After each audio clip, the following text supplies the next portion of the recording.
of imagination.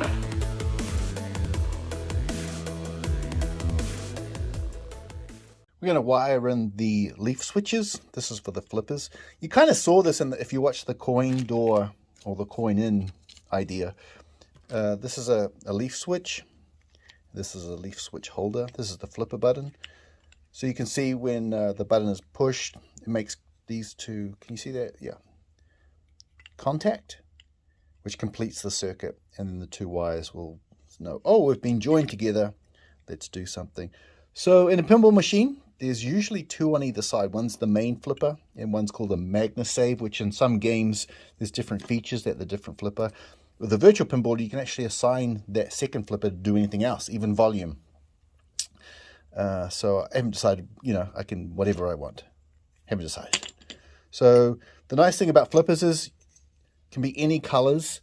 You do have one common wire, so there will be daisy. The common wire will be daisy chain. So I'll go from black, one here, to black, and then back to my common board, and then I'll have a unique color coming from each one of these back to my Pinscape board, and then I'll be making my notes on my piece of paper.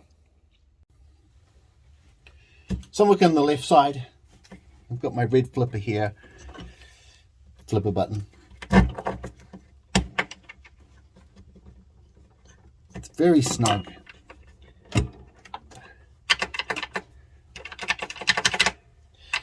And then you attach this leaf switch here, and then you use it all comes with it, a nylon sort of washer thing.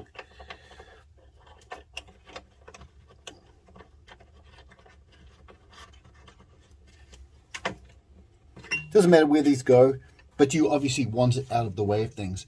The annoying thing is, you know, my TV's still in the repair shop, so I don't know where. I mean, I could put the board back in. I know I'm safe. I know I'm okay. I'm just sort of, you know, explaining it. And I can always change it. But it's going to be obviously out of the way. So there'll be a black wire. It'll eventually go to the common. So it's going to drop down here. And then the unique one, I can actually run along here as well. So I'm glad I put that hole in. The white one. Oh, that one fit a lot better.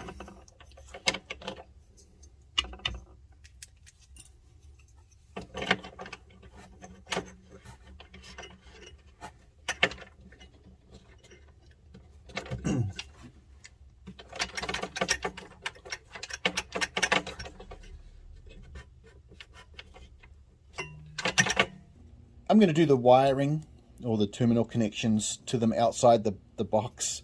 Why not? My back was pretty sore the other day after I'd spent that time wiring, so I thought I could take it out and wire them up. So a couple things. You know, I've talked about the black to black and then back to the common. I'm going to still number that. So my left common is going to be number 23. On the right, it'll be number 24. Just so I can keep track of where the wires are going and coming from. Then each of them, I'll be using different colors, 4 different colors. Just to keep things separate, I've got the numbering up here. 5 is my left flipper, 6 is my right flipper, 7 left magna, 8 right magna. I'm going to be soldering. Soldering is really the preferred method. These are nice copper leaf switches, so they'll take the solder really well. I'll put some heat shrink on it as well to keep it secure, and it gives a nice secure. Obviously, when you have flippers, you want sort of the least resistance or the most secure, electrically, is that a word? Connectivity. So when you flip, you know, you get sort of the quickest reaction, and I guess if you measured it'd be like a gazillionth of a second faster. So we'll solder these. I'll join the black.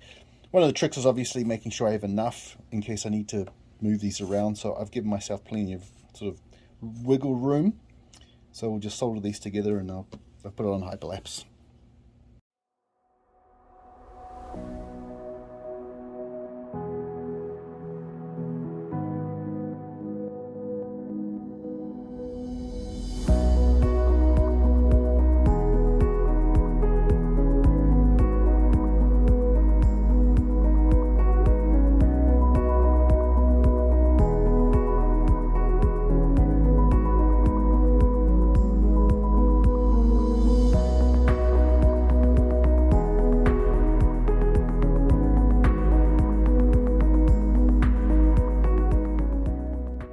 So I finished the soldering. The really nice thing is, this is things that geeks get excited about, is soldering to copper is so nice. It just takes it so well, and it makes it a joy. So we've got the, you can also see the little space, and it's something that I guess any sort of hobbyist or electronics person doing, is the ability to work with zero room, with everything is just, it's just tangled and everything, but it is what it is. I love it.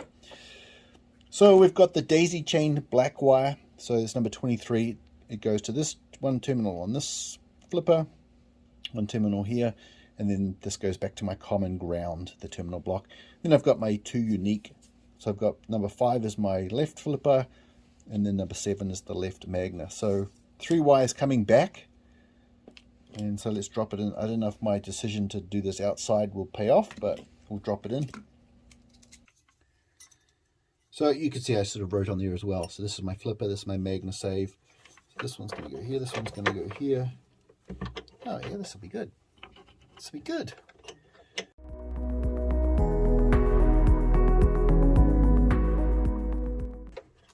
This is great. Okay, so these are still movable. I'll secure them when everything else is secured. So I've got my black number 23 that's going to run down the side to my terminal block, and then these two unique colors will come back up through that little hole. So it's always tricky to try and keep track of how much wire. Obviously you want to be longer. If you're shorter, it's a problem. So I tend to over wire things. So the one that daisy chained, I've got room to, you know, move these if I have to. So I'm happy with that. And so these two, and obviously when all is said and done, it all will be looped together and secured to the side of the cabinet, just, you know, just to keep them out of the way. So let's do some cutting.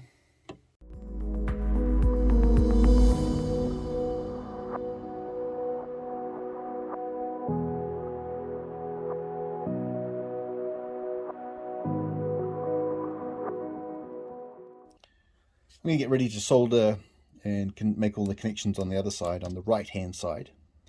And so I've got my magna, I put a little M there, my flipper.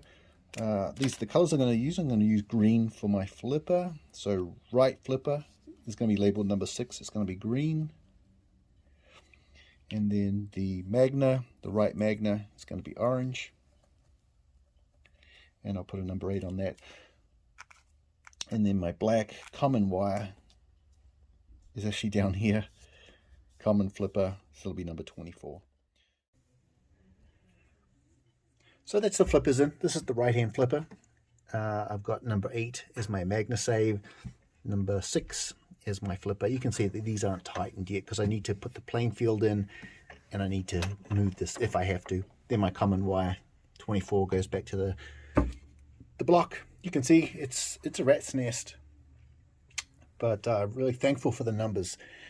I went through and did a bunch of different testing to make sure everything is connected, and it was all perfectly connected. Test all the buttons, all the switches. The lights worked the other day when I did that. So in theory, you know, the next process or the next part is plugging this into the pinscape, turning the pinscape on and seeing if it registers everything. So for the most part, I think it's good. I also wired this up.